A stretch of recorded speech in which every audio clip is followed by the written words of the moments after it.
Hi, this is live from the internet. It's ZN Live. And today I am very excited to have two people with me on the show. Evie is joining us from Greece, and she is an expert communicator, digital strategist working for ZN. It is episode 391, which is crazy.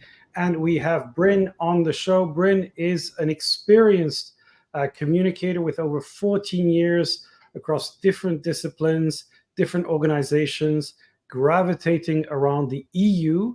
And he is the communications and project manager, the Brussels Commissioner for Europe and International Organizations. And he will tell us a little bit more about what this is. He plays a critical role in getting the international community in Brussels involved in local politics, local elections. So Bryn, welcome to the show, and tell us a bit about, what is this mysterious organization that you work for? And what are your thoughts on this exciting and upcoming local election? Thank you so much for having me. It's great to be here. So yeah, the first question, what is the Brussels Commissioner for Europe and International Organizations? Communicators, speaking to communicators, I think we can agree there's a slight branding issue there, that the name is a little bit complicated. What we are, though, is a fascinating small organization of the Brussels regional government, and we exist to essentially manage interactions between Brussels, which is a place, it's a city, and the world of the European and international organizations, institutions, the Euro bubble, the EU affairs sector, whatever you want to call it. Because between the EU and international organizations, plus all the hundreds of lobbying groups and NGOs and think tanks and everything that orbits around it, we're talking about a huge footprint here in the Brussels capital region. You know, it accounts for about a quarter of our economy, a quarter of the jobs, maybe about 1 in 10 people who live in the city are here because of that. And so we work on behalf of the Brussels regional government, liaising with that world. Some of that is about liaising with the institutions and organizations themselves, talking about things like streets and transport and security. But other times we're working directly with individuals, often through something we call the Expat Welcome Desk, which is a service that offers advice and support to foreigners who work in Brussels, helping them get registered with the commune, helping them understand how healthcare works, helping them understand pensions, all that kind of stuff. And yeah, the elections work that we've been doing then sits obviously under that second pillar, which is about the human beings who live and work in Brussels, because it's the capital of Europe and the most important city for international governance in the world, we would argue.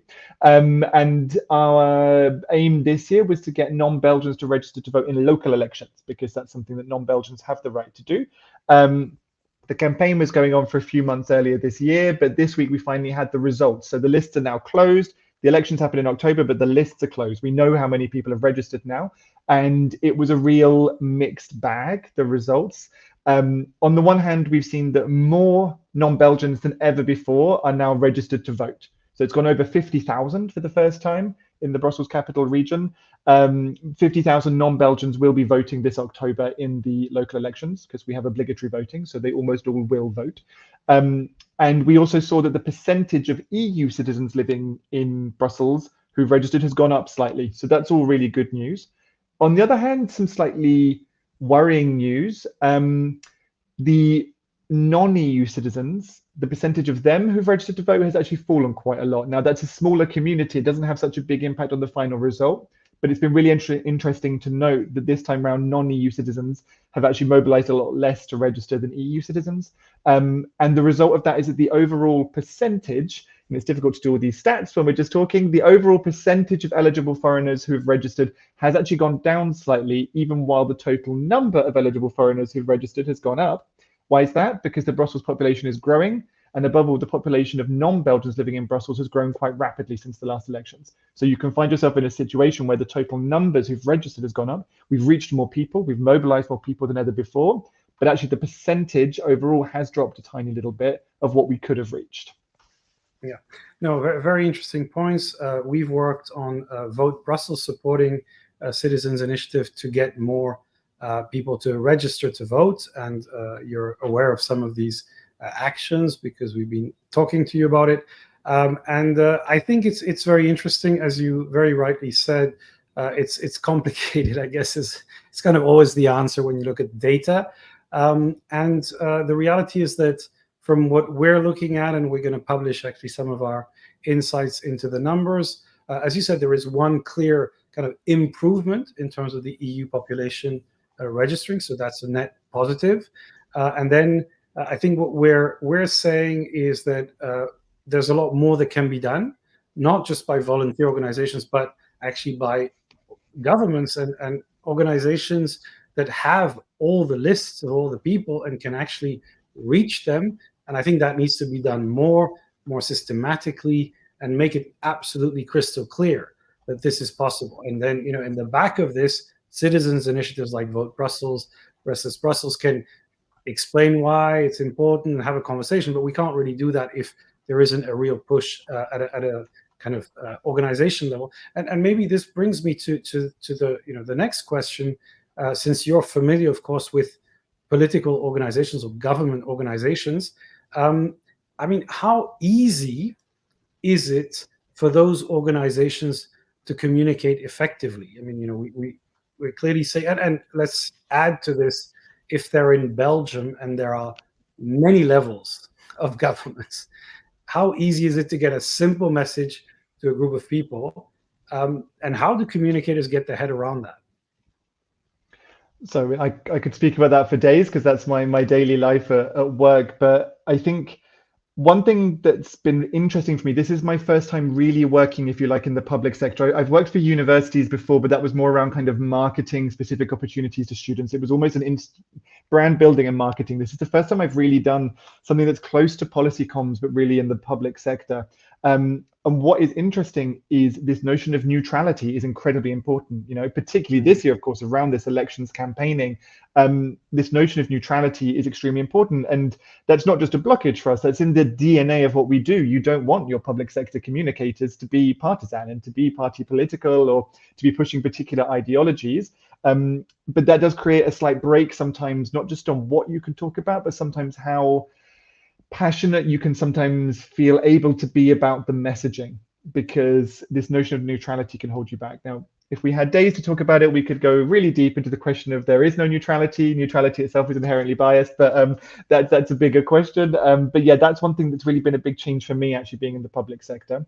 The other thing you realize once you're inside the public sector is you realize the state is not just one thing. It's not one person. It's not just one voice. In fact, there is a lot of actors that produce what the state does, particularly in Belgium, where we have a very complex architecture, but I think that's kind of the case everywhere. And so you sometimes get these situations where you're not quite sure which bit of the state apparatus can announce something, who gets to actually put the message out, who gets ownership of something. And also then, is it the administrative side, the kind of secretariat, civil service part of the system, or is it more a political figure, a ministerial cabinet or a prime minister who should be announcing stuff? And so that's been really interesting for me to get my head around. But as you can probably guess, this has a tendency to slow things down, trying to figure that out, and creates maybe a culture of caution in announcing stuff. Now, I'm quite lucky that actually where I work is a quite small and inherently politicized organization where the head of my office is a political mandate. So I'm quite lucky that we can be a little bit more gung-ho, particularly thinking about press relations. I can be a little bit more forward in going to the press and arranging interviews for my boss to kind of be present, representing what we do and our position on things. Whereas if I was deeper into the real kind of ministerial, deep in the ministries, the administrative section of the ministries, I think there as a public sector communicator, this complex stakeholder landscape, I think sometimes holds you back. And for good reason, there's good reasons for that. Yeah, no, I totally agree with that. I have a question regarding, it's like the campaign that, was run in the past months, and, it's like your perception regarding like public feedback and, it's like the commentary and feedback that you received from the public in general.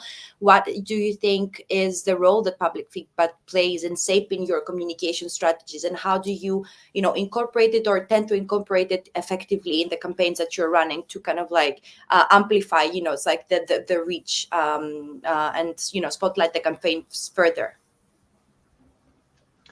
So one thing I would say, actually, what's been interesting about the elections campaign, if you like, is it's actually very much been a campaign, which has been a big shift for me. Normally, we don't do campaigns where I work. So in my previous life, I did political campaigning for the trade unions. So this for me has been a bit like getting back into my old habits of, it's a campaign. I've got my target audience. I want to persuade people and reach them.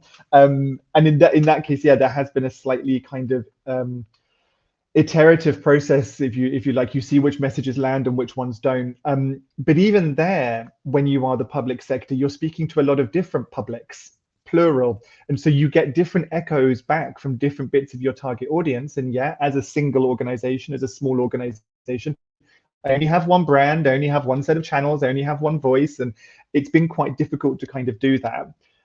What we've seen actually though with the elections campaign, and I think that applies to my organization as a public sector organization and also to the civil society organizations, is we've all focused on our core target audience, which in my case is, if you like, I mean, Eurobubble expats is what you could maybe call them. I would not normally call them that in my kind of public sector comm strategies, but ultimately what you're talking about, it's highly qualified workers working in the EU and international affairs sector here in Brussels. That's very important. There is tens of thousands, if not hundreds of thousands of these people. They have the right to vote. We want to get them to register. But by tailoring our outreach to that, which is the core of our target audience, you notice we're not reaching other kinds of non-Belgian with what we're doing. I think we're not reaching them at all, and even if we do, maybe the way we frame things is not speaking to them. The question there becomes, well, do we then have to adapt what we do so it does work for everyone, or actually is it more about activating other partners and other stakeholders who can speak in different ways to different people? I would lean more towards that than a kind of everyone has to speak to everyone approach. I think what we would have needed maybe, and that's one of the big things that I'm taking from this elections campaign, is we would have needed more partners, more stakeholders involved who can speak to different categories of non-Belgian, different origins, different languages, different socioeconomic contexts. And that coalition, if you like, probably should have been formed 2 years earlier than we started. Because obviously, if you want to activate a coalition, it takes a long time to build up the trust and the working methods and the collective narrative, and then splitting that narrative down into sub-narratives to different audiences. That's kind of the big thing I would have taken. I don't think you can always, just because some bits of the audience do and don't work, you can't always incorporate everything back into what you're doing, or you end up having no message at all. It's more about maybe finding different partners and different spokespeople who can take it in different directions. Yeah, I think that's a very, very good point. And as you said, the work needs to start early. I think on the one hand, there is institutional work that needs to be done, which is communicating to as many people as possible to make sure they have the key information about, their right to vote. That and that was missing in some parts in this particular situation. And then I think activating people, connecting to the right populations. Every organization that was campaigning now had a natural home, and I think a lot of it was gravitating towards the EU institutions. If you think about the people and the general mix, it was people who were tended to focus there. And I think it should probably be a set of language groups in addition to those broader groups that are maybe focused on the English speaking population that works in certain sectors. And then the other one is make sure that you're communicating with the communities with a very simple message, sign up to vote so that you can have an impact. So I think that's a very valid point. Now, just to go back to one of the things Evie was talking about is, when you communicate on social media, you see a kind of response, whether it's clicks, likes, comments. And in fact, in this particular campaign, what's interesting is, you were involved in a campaign that had all these different campaigns happening. And so you can see how different people choose to tell the story by focusing on different messages, etc. And maybe to come to a more kind of existential question, how effective can this conversation be in order to bring democracy to different communities? I mean, there was a view at the early days of the internet that it would bring peace on earth and democracy everywhere. Has that happened, in your opinion? And on a more serious note, do you think you can use tools, social channels, online conversations to get more democratic participation from citizens? And have you been working on some of these projects? Yeah, so again, super interesting questions. On the first one, yeah, has the internet and above all social media, has it saved and reestablished and strengthened democracy? I mean, at the moment, it's very easy to just say no. Social media is terrible. Close it down. Burn everything to the ground. It's been a disaster. But I think it is a bit more complicated than that, isn't it? We do see that social media gives a space for voices and discussions that don't happen. You see new things popping up all the time. It's a way to circumvent channels that are maybe less accessible to kind of underprivileged or excluded groups. So I do still have a little bit of me that believes in that. Although I think we have to see at the moment, social media. At the moment, it kind of fills me with despair, I have to say, a lot of the time looking at social media. And yet there is still something in the architecture of the idea that feels like it should be good for democracy. I mean, but yeah, if you look at what's happened to Twitter, although maybe I don't know, was Twitter always nasty even before it became X? I mean, maybe we need to look back at some of that and think about, you know, was it ever that nice? Anyway, but yeah, I mean, yeah, it's social media has certainly not lived up to its promise when it comes to democracy, but maybe it's still too early to completely say we should shut the entire thing down, and that's not going to happen anyway, is it? So we have to live with what there is. On the more kind of practical kind of methodological point of view about then trying to use that for democracy, I think you need to kind of distinguish, if you like, three things there. One is just bringing democratic debates and discussions to the public, so just bringing, you know, the discourse, if you like, to the public, but also giving the public spaces to get involved in that. That's kind of what I've already covered there. Is it seemed like social media would be great for that, but maybe it's also a tool for polarization, manipulation, disinformation. Yeah, that's it's a complicated tale. The second one is in this whole question, actually, can social media and the internet more generally be a tool to get people to participate in elections? You know, is it a force for encouraging electoral participation? There, I would say definitely yes. It's clearly one of the tools we have at our disposal. Definitely not the only one. It's not sufficient because you have a big digital divide in our society. Stuff you see online is not always going to close the deal and really get you to leave the house and go cast that vote on the day. But social media is clearly a key channel in pushing out messages around democratic, electoral participation. You know, use your vote, go do it.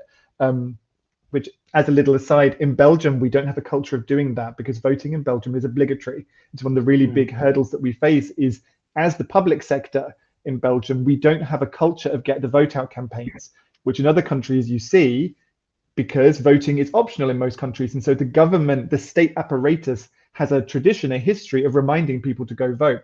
In Belgium, we don't have that. But yeah, social media can be a key part of that. The final aspect then is what I call democratic participation, because the other half of my job is democratic participation as a paradigm, this notion that actually we can do things other than just voting. We can offer people citizens panels, we can randomly select citizens, we can have participatory budgets. You know, it's all this idea about finding other ways to give citizens chances to get involved. And for that, yes, social media, online consultations, online debate spaces, they are key in that, especially if you want to do things across Europe, because they can help bridge, you know, geographic gaps. It's much easier for someone in Greece to speak to someone in Belgium, like we're doing right now with Avi online, than it is to fly her back and forth for a 20-minute chat. However, I don't believe that you can do that purely online. When I've run democratic participation projects where you really start getting groups of citizens to co-create and design policy ideas, I think at some point you need people in the same room together actually having a conversation with facilitators, with translators if need be, with pedagogy and education that goes beforehand. And that's something I find really interesting, because in democratic participation projects I've run, we often start with a kind of online ideas gathering phase, like submit your ideas. And then the second half of the cycle, we take a few of those ideas and we get people in the room to talk about them. I've often found that interface a bit inelegant. It's a bit of a sharp kind of rupture, if you like, in the middle of the process. And it's something I would love to explore more, is how can we have almost the online and the in-person strands going on at the same time in these kind of new approaches to democracy, where it's all about getting citizens in a room to debate, getting them online to debate. Yeah, I think there is scope there, but I think thinking that we can do it all online or through social media is a bit of a myth, partly because it methodologically isn't enough. And also there's older people who are digitally excluded that you're just not going to reach or activate through those channels. Yeah, I just wanted to make a comment on, you know, the disillusionment that I think most people experience with the internet as utopia, because I think that one thing that simply happened is that it just came to reflect society with all its ills, but allowing people a lot more access. And so maybe some voices that were not heard are now much more visible, and people are just unhappy with that. But it's just a reflection that the internet is actually now ubiquitous. It's everywhere. And so I think what I've always said is the internet is neither good nor bad. It's a platform, and people just go out there and express themselves. And what we need to do is to work on getting more constructive conversations, getting people to learn how to evaluate misinformation, be more responsible, etc., etc. I think it should go right into the schools instead of banning phones and all that. I think we should be teaching kids to use them intelligently, know how to select the news, criticize what you see, but not just pretend it's not there. I don't think those movements are very, very productive. But so, yeah, so I am at heart an optimist. And I also think that the participation tools for a lot of the critical participation initiatives, you absolutely need it, or then you're stuck with a bunch of people in Brussels who, yeah, I mean, maybe they have interesting views, but they're not Europe in the case of European projects. And so I think it just gives you a lot more access, and you can have very good conversation through chat, through video, through VR, through whatever, to give a sense of proximity. Evie.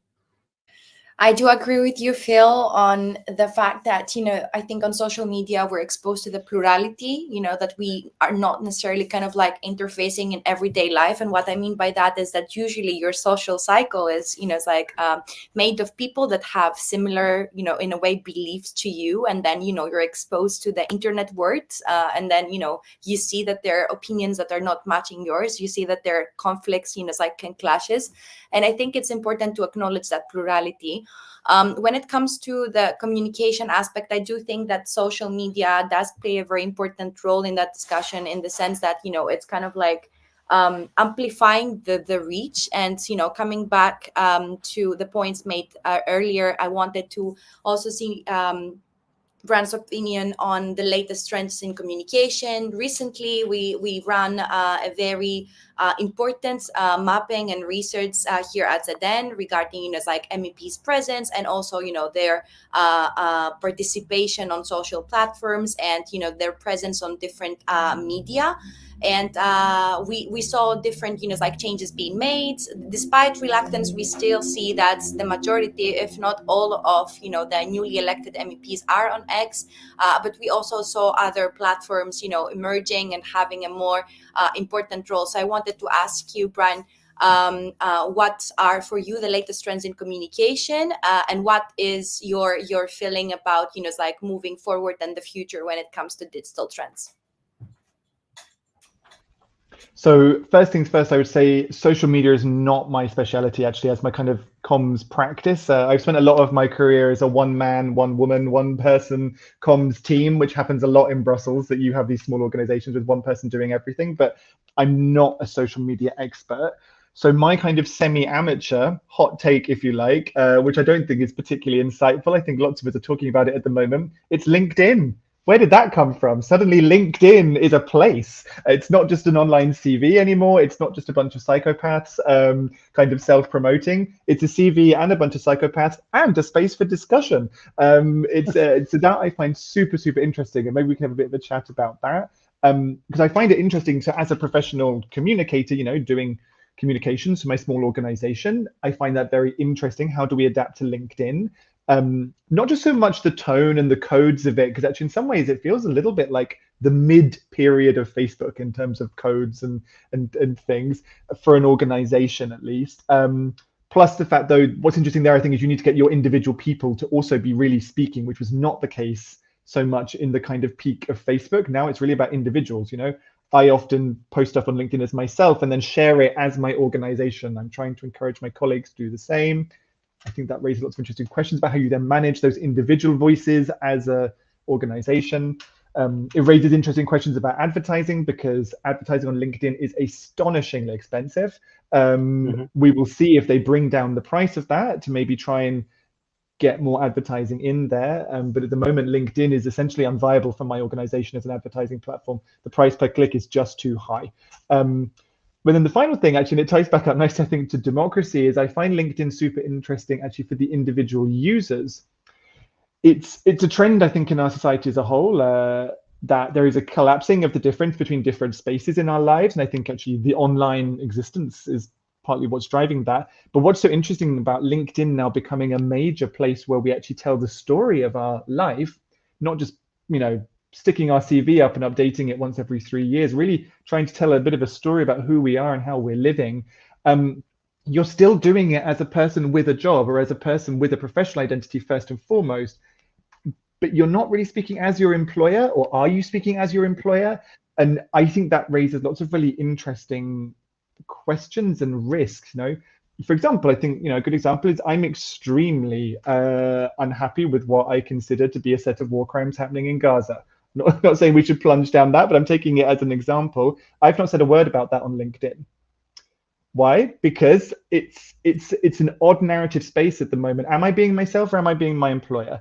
And whereas 10 years ago, 5 years ago, even during the Brexit period on Facebook, I was having enormous political rants on my Facebook profile. I was a very active political individual on LinkedIn, which is now actually the only social media where I post now as a person. I got rid of Facebook as an individual, and I think, like lots of comms professionals, you either go full in on your own social media profiles or you shut them down altogether because it feels like work. I went for that one. So LinkedIn and democracy, LinkedIn and telling your own story, LinkedIn and where do you position yourself as an individual, as a citizen, as a person telling your own story, but also as a worker for an organization who is the face of their brand. I think we're just beginning to hit all those questions, and it's going to be super interesting to watch actually in the next kind of year or two. Or maybe it will just be a bubble and LinkedIn will fall back to what it was before and something else will come along. I don't, yeah. But you guys are more the experts on social media. I don't know what you're thinking about LinkedIn right now. Yeah, no, I think it's very interesting observations you made. Essentially, what we believe is that LinkedIn is an important tool that works, but it reaches people in a certain way. So it has a specific architecture, which is completely different from X and Facebook and Instagram. And so depending on who you're trying to reach, for what purpose, you probably need to mix different channels. I think what we tell our clients is it's very dangerous to get attached to a channel because you like it. And, it's like, okay, well, I feel comfortable on Instagram because I like pictures. Well, it's like, it doesn't mean that's where your audience lives. So, you need to ask the good communication questions. LinkedIn is particularly good with your own ecosystem of people who know and like you.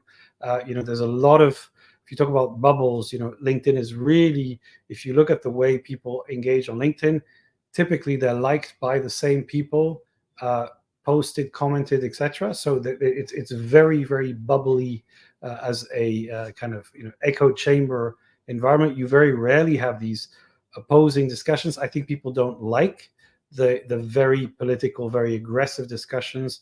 What we're seeing around Israel and Gaza is obviously massively controversial, whatever your position on it is. So I think a lot of people have said, okay, I don't want to mix that with my LinkedIn profile. That's the community culture.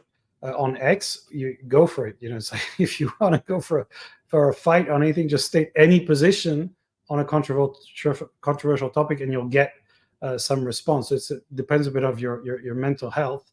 So what we say is, look, you have to have your narrative story defined. What are you trying to say?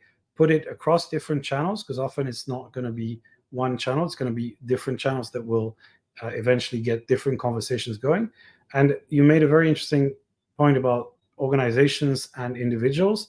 I think that LinkedIn is particularly bad for organizations in the sense that, individuals are rewarded more.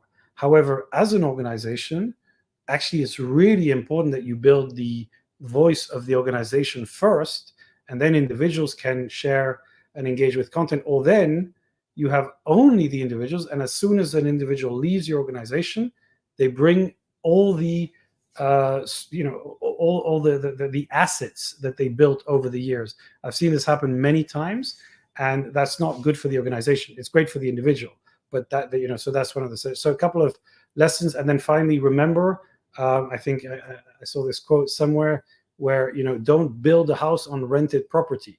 You don't own LinkedIn, you don't own Instagram. So build your content on your own space, and then use different pillars for different things. Evie, you had another comment.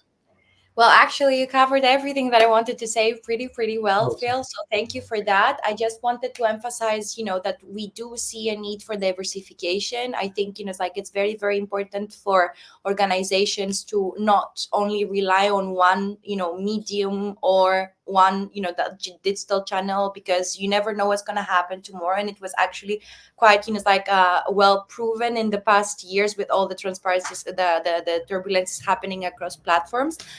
From my perspective, I think there is a need to balance, the organization content slash the brand ambassador content. I think in the strategy it's important to kind of like interlink both, so that you can have, a good representation, not only of the key messages and values of the organization, but also the positioning and the personalization aspect coming from the brand ambassadors. And when it comes to LinkedIn and, like the more personal, potentially controversial topics, I mean, from our research and coming back to our research, we realized indeed that LinkedIn is not yet a key channel for political discourse. So I think that users are still quite troubled, or not at ease to kind of like express all of their opinions, publicly. It is a good platform for you to interact with your ecosystem and potentially expand it further, through connections. But I think, we're still going to see some level of, hold back when people are expressing their views on that platform. Yeah, and there's also a lot of people on LinkedIn who talk about people on LinkedIn and how they should communicate on LinkedIn. And, it's very self-involved. And so kind of like, it's interesting, but it's like, it's not just 3 tricks to do a better post on LinkedIn, etc. You don't really see that on many of the other channels. But LinkedIn seems to be really heavily populated with experts at communicating on LinkedIn about LinkedIn, which just feels slightly surreal. And we're going to be discussing this, by the way, at our EU influencer event, which takes place on the 20th of September, where we will be looking from the people who have, who are very active on different channels, from X to LinkedIn, Instagram and TikTok, to see what they are seeing and which ones are doing some very interesting work this year. So a reminder for that. Yeah, Bryn, I'll come back to you. You have a comment on LinkedIn, and I also want to ask you for your, what do you tell young people when they start today in terms of the important things that they should think about? 1 or 2 tips for them, but go ahead. Sorry, first of all, my young assistant has just joined me. I need to get rid of him. No, my final comment on LinkedIn is actually kind of a bit of self-reflection. Is I think one reason why I like LinkedIn at the moment, as I'm not even a full comms team anymore. So I've had periods of my career where I was a 1-person comms team. I've had periods of my career where I was managing a 5-person comms team, and now I'm half a comms team and also running other projects in democratic participation. And I think one thing I like about LinkedIn at the moment is it feels easy in the sense it doesn't feel like it's super demanding of content, by which I specifically mean photo and above all video. Obviously video does better, you need some images there. But for example, even the idea sounds super out of date. We don't even have an Instagram yet where I work, and we've been thinking about launching one. And ultimately, we always come back to the conclusion we actually don't have the human resources required to run an Instagram account to produce the content. We're nowhere near TikTok. We just don't have the resources to produce that much video material. And so I think it's one reason why actually maybe I'm a bit like, oh, hurrah, LinkedIn, because it feels like it's a pretty simple graphic and text kind of platform. That's just something maybe for me to think about as well. Is it actually just LinkedIn fits the resources I have available for my comms work at the moment, and that might be what's driving me in that direction, which is a valid consideration, but not the right way to make your decisions if it's not where you need to be. Anyway, what advice would I give to young communicators? I would say 2 things. One is, as somebody who myself, I fell into communications by accident. I think a reasonable number of people fall into communications by accident. In Brussels particularly, it happens to native English speakers. We fall into communications by accident. And I wish I had been slightly more intentional earlier on about what exactly I wanted to then do with that, because communications is an incredibly broad and varied field. I like that. I've liked the chance to try lots of different things, both in terms of, comms can mean social media, it can mean websites, it can mean press, but also I've worked in political campaigning organizations, I've worked for a university, I've worked for a think tank, and now I work for the government. That's been nice, but I would recommend to young communicators, try a little bit of everything quite early on and then be a little bit more intentional about where you're going to go, because I sort of just made it up as I went along. So that would be one piece of advice I'd give. The second one would be always think about how what you're doing is contributing to the robustness, if that's a word, of communications. I wouldn't say it's a profession. It's not a profession. We're not lawyers. We're not doctors. We're not teachers. But still, there is some kind of professional community and professional backbone. There's knowledge, there's skills, there's tools that we have. Always make sure you're contributing to that and defending it, especially if you end up being a one-person comms team in a small organization, because you are the face of communications to your colleagues. You're not just the face of your organization to the world. And that can be tough and it can be lonely. I've had times where I've really struggled with that in Brussels. The comms is not always the most respected function in the organization. So be ready to defend your own validity and contribute to the validity of our entire profession, even though I don't think comms is a profession. And the final one actually brings me back full circle is remember that everything you do when you're speaking in public as communications has a big impact on our society and our democracy. Be extremely mindful about what you're doing. Democracy is hard work and everyone in society needs to contribute to keeping it alive. But people who work in comms, be it political comms or even just marketing, we have an additional responsibility to that. Always think about the big picture about everything you're saying. Yeah, I think that's a very nice comment. And I think, by the way, that in the EU and in Brussels in particular, I think there's still a kind of ethos of respect in people's political conversations that I think is, disappearing from the US and from the UK, where Brexit has kind of fractured people so they can't agree anymore. They can't have discussions on things they fundamentally disagree on. And in the US, I think, it's not looking great in terms of open conversations between the two sides of the political divide. So now let's have our recommendations.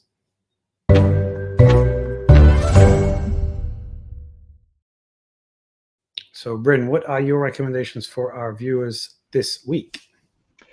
So I'm going to recommend a TV series, which I don't know if that's a classic one. It's not a book. It's not some kind of super academic piece, but it's a TV series. It's actually a French TV series, which came out earlier this year. It's called La Fièvre, which means the fever. But my understanding is that it's actually going to be launched as The Trigger in English. It hasn't come out yet in English. So if you're a French speaker, you can already find it. It's from Canal. If you don't speak French, keep an eye out for something either called The Fever or The Trigger, depending what comes out. Essentially, it's the story. It's about political communication. So, we should love it. It's the story of an incident. I won't go into it too much, but there is a controversial incident happens in France. And then we have two opposing camps of spin doctors, politicians, political machinists trying to manipulate the narrative in two different ways. On the one hand, they're trying to calm everything down and protect democracy. On the other hand, they're actively trying to promote social fracture and even civil war. I won't say any more than that. It's super interesting. But one thing I think that shows how interesting it is even provoked the Fondation Jean Jaurès, which is a progressive foundation linked to kind of the left-wing political parties in France, immediately leapt on it and has published like a 200-page book full of essays from sociologists, political scientists, comm specialists, people who specialize in audiovisual media.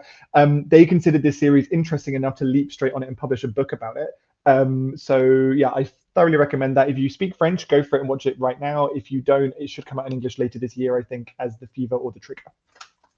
I feel that they should do a series on the French election. There was so much drama happening in that last cycle. I think there's plenty of material for another Netflix series. So actually, the guy who wrote this also wrote another series a few years ago called The Baron Noir, and actually this is a kind of follow-up to that. And it's well known that series was extremely popular amongst the Macron crowd.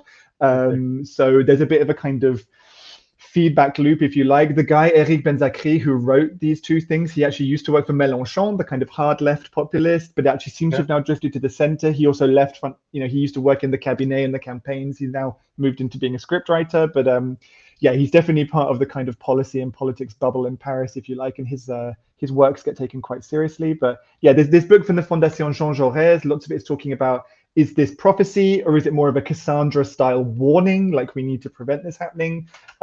Some of the pieces saying it's a little bit oversimplified in the way it presents how easy it is to manipulate social media, but it's a TV series, it does its best. Some articles saying this is really important, it's a wake-up call. Other ones saying, no, actually this series is making things worse. France is not as close to civil war as this would imply. But as a British person, we saw there was race riots this summer in the UK. This is not a uniquely French set of questions here. And I thought it was really interesting watching what happened in the UK, where there was, I don't know if you followed it, but actually there was a very horrible murder. A bunch of children got murdered, and immediately, weirdly immediately, a bunch of far-right race riots and anti-Islam riots broke out. And even though it wasn't relevant, the person who committed the crime was not Muslim. So there was networks behind the scene that were just waiting to pounce on this and kick off a series of riots. And then I'd literally watched this TV series just a few weeks before, and I was like, oh wow, actually, I think a lot of us in our countries, we need to be aware there is networks behind the scene which aren't always pushing to start things. They're waiting for something to start, and then they will fan the flames. And I think, again, goes back to what I said about young communicators. Be aware we are part of a very complex democratic and social ecosystem. You know, you're not just trying to sell the latest pair of trainers. You're always contributing to something. Great.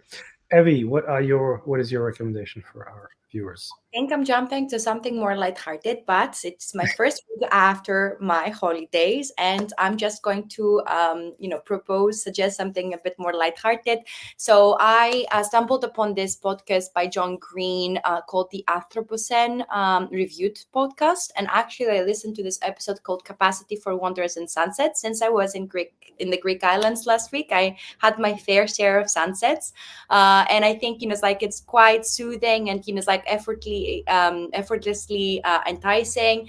In the podcast episodes, Green reviews aspect of our work, and he's giving them a rating, out of leaving the listener with both sparks of joy, but also some literal knowledge.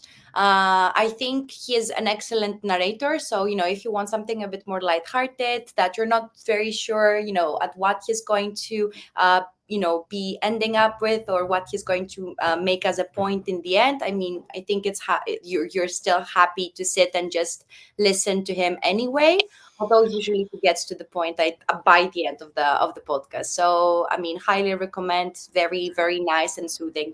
Just sit and listen to something while having a cold drink in a balcony or a terrace. For the people that are still on holidays and not, back or Brussels. I was going to say, you can either go to the Greek islands and watch the sunsets, or listen to a podcast that talks about watching the sunsets. Exactly. Choose what you can. My recommendation is actually, it links to what you just said, Bryn, about being intentional. This is called The Long Game, as you can see, very long title, by Dory Clark. And it's about, thinking about what you want in the long term. And when you made these decisions, you talked about this intentionality, think about what you're trying to do. Things don't happen overnight. So it's better to think, okay, maybe I want to build this approach, develop these skills that might serve me tomorrow, in 5 years, in 10 years even.